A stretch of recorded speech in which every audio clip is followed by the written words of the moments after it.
And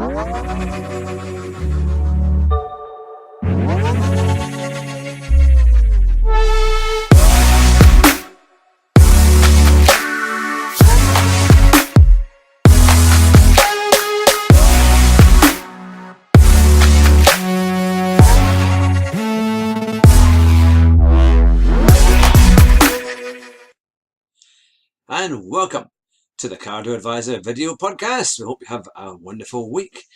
Today I thought I would do a video that's a bit of fun, and I've called it The Worst Cars on Sale in the UK Today. So get ready for cars that have no character, are overly expensive, and ones that you will make sure that you don't want to have on your driveway. So let's get started with the worst cars on sale in the UK today. Now, you might think that it's impossible to get a bad car these days. How many times have you heard dealers say, oh, there's not really a bad car on the market? Well, today we're here to show you that that's not the case at all. Now, if you're launching a new car and you're a big manufacturer and you spent lots of money, and the only thing you can come up with to say, to talk about your car and think any kind of good points, and this is the best that your advertising team can come up with, well, it gets you from A to B. Yes, that's right, it's the new Vauxhall Combo Life. I would say, well, judging on those looks, it's not exactly going to win hearts and minds. And the thing is it shares the same platform with the Peugeot Rifter, again, not exactly a great name, and of course the well-known Citroën Berlingo. And both of those other cars are far, far better, look much better, and are probably going to get you a better deal as well. So, the first car that proves to be one of the worst cars on sale today in the UK, without doubt, is the Vauxhall Combo. Now, if you still want to buy one, you're more than welcome. We can get you a decent discount on one, I'm sure, but I'm sure we can do better. So there you have it. The Combo Life from Vauxhall is the first car that's on our worst car list. The second car in our list goes to Ford. And you might think, surely Ford can't make a bad car. Oh yes, they can. Now, the old Ford car was a great little car, and the last one shared its platform with the Fiat 500. In fact, many people said it was a better car to drive than the Fiat 500. But then they decided to discontinue that model and replace it with this, which is the Ka Plus. Now, that's the one at the top of the range that you see here on the picture, but the one that's most likely to appear on a forecourt near you is one like this. Yes, that's right, a nice yellow car. Yes, it's lovely. It not only does it not drive very well, but the quality isn't brilliant, and really it fails to really appeal in any way or form, and shows that even big car conglomerates can get it wrong on a major scale. So we'll be coming back to Ford a little bit later on, but for now it's the Ford Ka Plus that's one of the worst cars on sale in the UK today.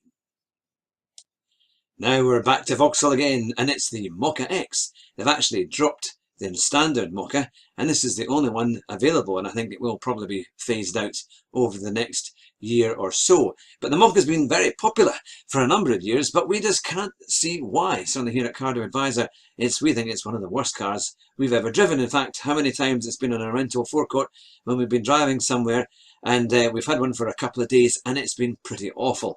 It suffers from a bad ride. Not a massive amount of practicality. It's pretty slow.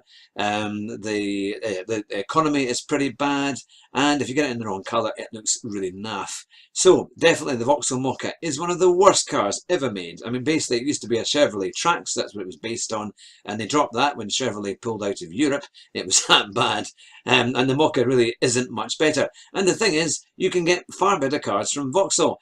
The Grandland X, and even the Crossland X here, as you can see pictured, which is a far, far better car. And if you need something that sits higher up, then that one is not too bad.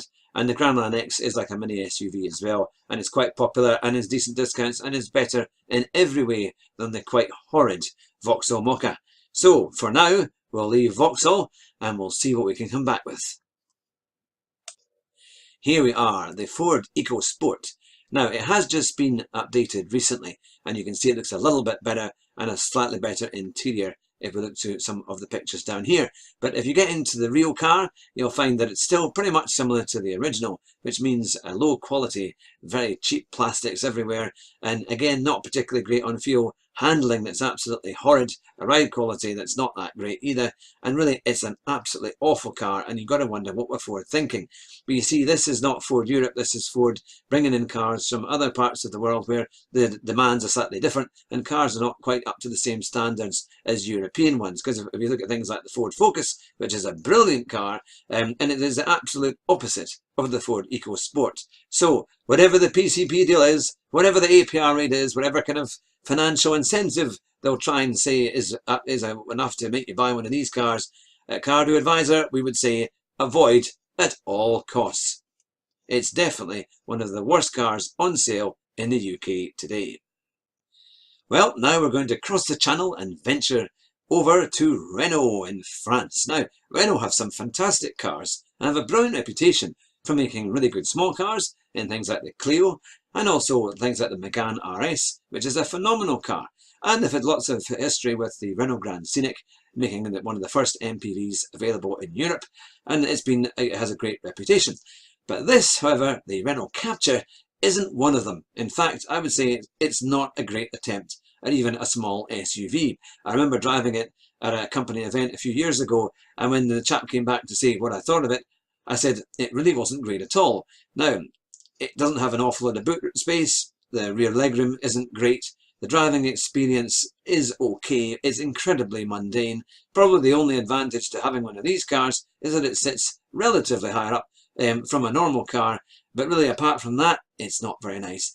Yes, you can spend a few £1,000s, well they start off normally pre-reg at about 13 or 14,000. You might get some other pre-reg deals slightly cheaper than that. But on the base cars, they're very, very plain. And if you do spend an awful lot more money, yes, you'll get one with metallic paint that looks a bit higher spec, but it's not really anything to write home about. And really, for the money you're spending, there's an awful lot better cars. If you're looking for something like that, come back to us and we can advise you on something far, far better that will suit your needs and give you a much better value deal than anything with a name Captur.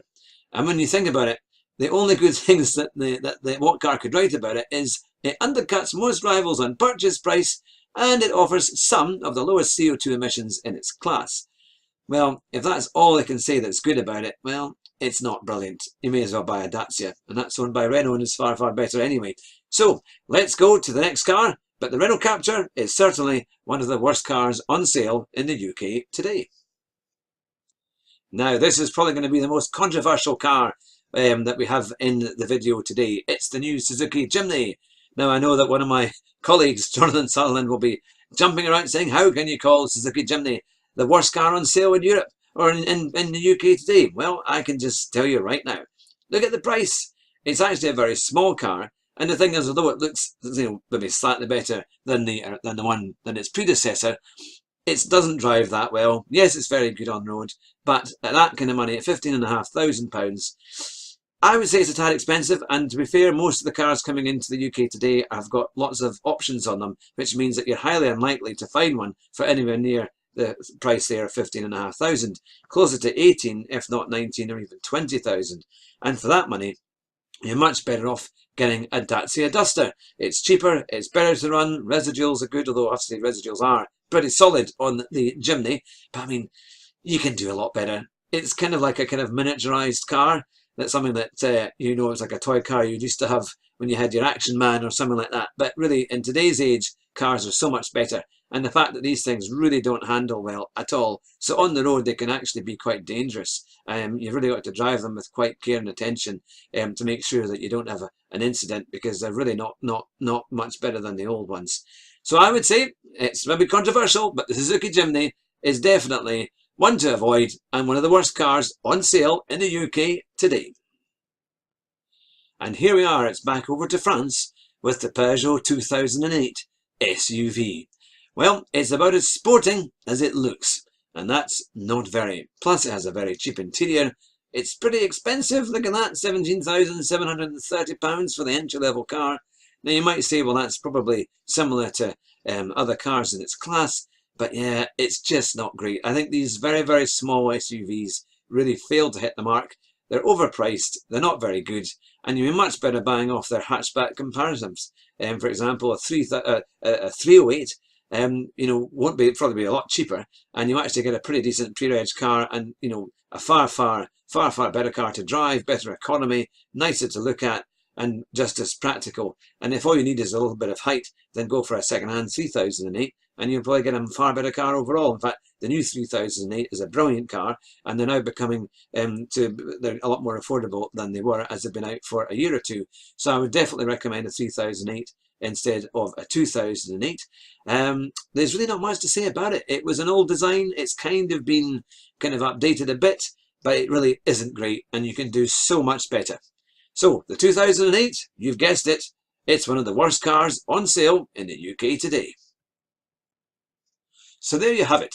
We've done a number of terrible cars that we think are the worst cars on sale in the UK today. But do you agree with me? Or do you think I'm crazy and going way off the mark? Let us know. The comments will be open on YouTube, and you can subscribe to the channel and give us a cheeky like. Why not? And remember, you can follow us on Facebook at Cardio Advisor. We're just hit 50 likes, and it would be fantastic to get some more. So make sure you hit those like buttons and you'll never miss a new video. But every week we'll produce something new. And of course, you can see our podcast. Yes, our very special podcast, which is the Cardio Advisor podcast show. And our guest tomorrow is David Perel. He's one of the top sim driver from across the globe from South Africa, and also a real racing driver, and drives a Ferrari 488 in the Blancpain Championship, which is in Italy. And this chap has an amazing testimonial and history, and is well worth a listen to. So that will be up on our podcast and on the platforms like Podbean and iTunes by tomorrow night. So there you have it. Have a wonderful week, and we will speak to you soon. And take care from the Cardio Advisor videocast. Bye just now.